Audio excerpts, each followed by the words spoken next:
Games that push the limits of the Game Genie. How can I make a video about that? The Game Genie's a cheat device that plugs into the NES. It doesn't play games itself. This clearly makes no sense. Well, the NES Dev Game Genie game mini jam laughs in the face of sense and also brevity. So what's this actually about? Well, it's about NES games made with some crippling restrictions, namely 16 kilobyte maximum ROM size and just 16 graphics tiles in 2 colours. You see, inside the Game Genie there's this huge custom chip that does the actual cheating, replacing data in the game ROM, but to set that all up there's this simple user interface. That's how you enter the magic Game Genie codes that tell the big custom chip what to do, and to run this little UI there's a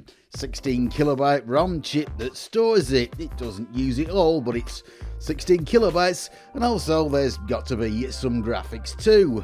NES cartridges need a separate graphics data chip, the character ROM, and usually this is at least 8 kilobytes and stores at least 512 unique graphics tiles.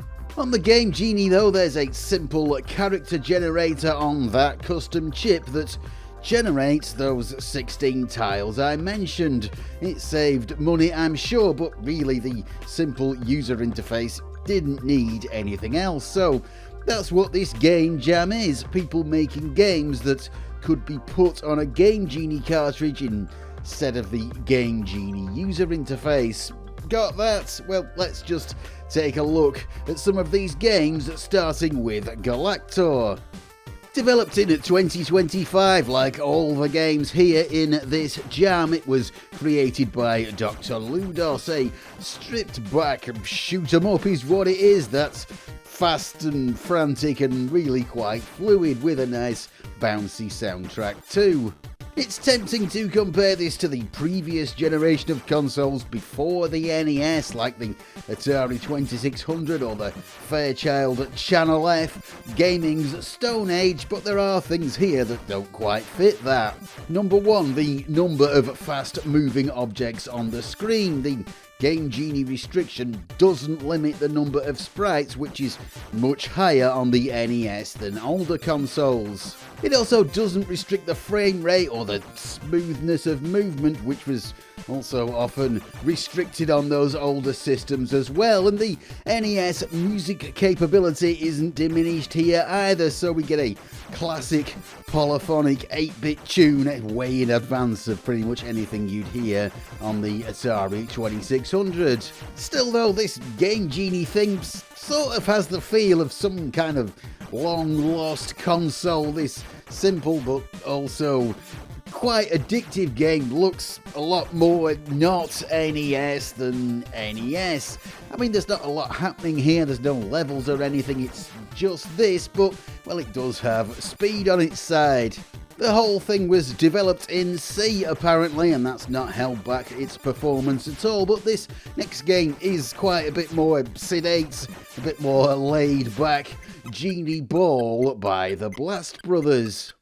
And yeah, this is a recreation of the inaugural Nintendo handheld Game & Watch Ball. It is a simple game, to put it mildly, but it ended up being quite important in gaming history, and here it is, fully recreated gameplay-wise, and the visuals aren't far behind the original either. Yes, just move the guy's arms left and right to catch the balls. It wasn't Nintendo's first game, but it was their first international hit, and the world might be quite different without it. And on the subject of different worlds, this version of Ball could also maybe be from another timeline, a world that saw a different, simpler Game Boy. To begin with, Gunpei Yokoi, the original Nintendo engineer tasked with creating the Game Boy, saw it as a successor to the Game & Watch line, a cheaper, more toy-like device.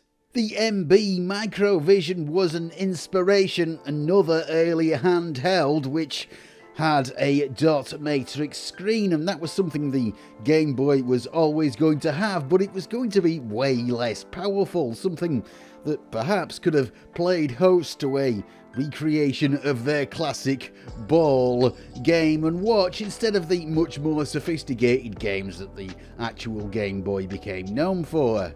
But whilst we're talking about simple game systems, this is Chirpy, a Chip 8 emulator running the game Outlaw by John Earns. And the Chip 8 is another very early gaming thing, and an interpreted programming language or virtual machine, depending on how you look at it, designed to be a platform-independent way of getting simple games running on a variety of simple machines back in the very early days of home computing. So this game, a recreation of the similarly named arcade game from the 70s, isn't really the point here, but getting it to run at all is. For all its simplicity, making a Chip 8 interpreter that will run on the NES can't have been easy. There is a brief description of how the creator Punch did it on the NES Dev Forum, but it does get complicated quickly, but well done, Punch. Moving on again though, we've got Genie Vania by Team Disposable.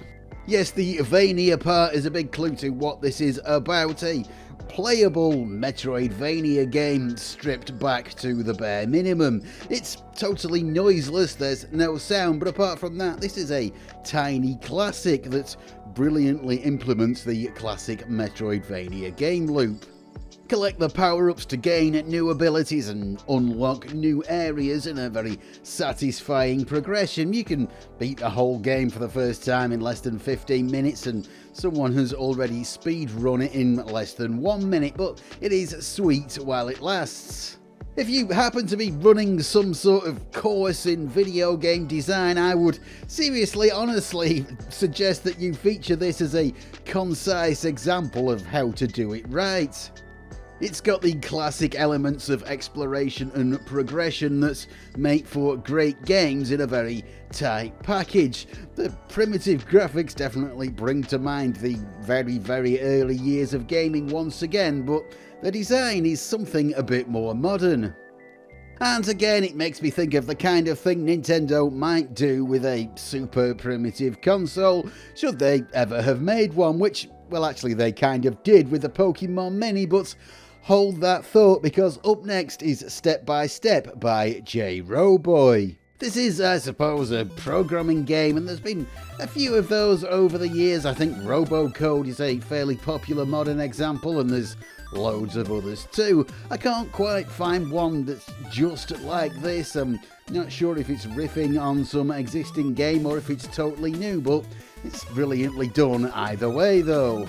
Big Track is the closest thing to this that I can think of, that classic 80s programmable tank toy, and this does work in a sort of similar way, but gamified. Issue a series of commands to your lilac arrow to get it to move around the stage, avoiding obstacles and collecting the green dots.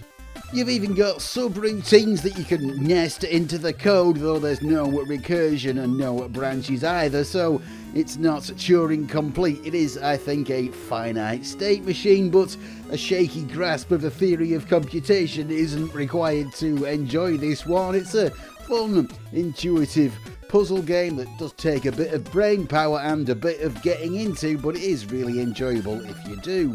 The kind of thing that would have been brilliant on a hypothetical, super simple, alternate Game Boy.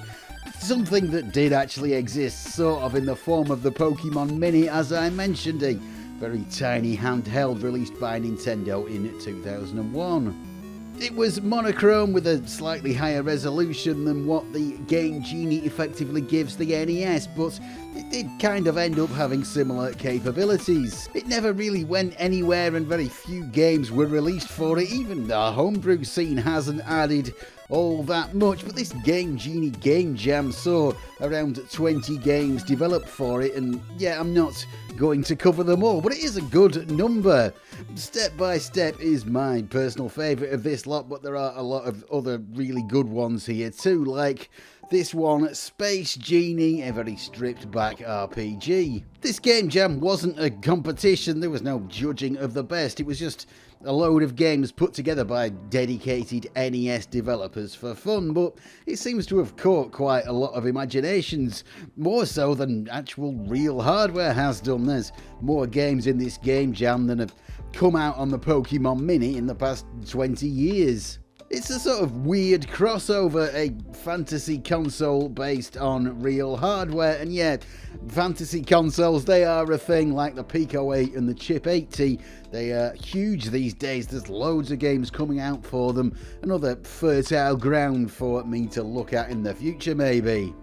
Anyway, if you want to try these games out, I will put a link in the description. It's all free to download and they work on most NES emulators with absolutely no drama. You can load them like you can any other game. So this is going to be the end again. It's turned out to be a pretty short video, but well, that just works out that way sometimes.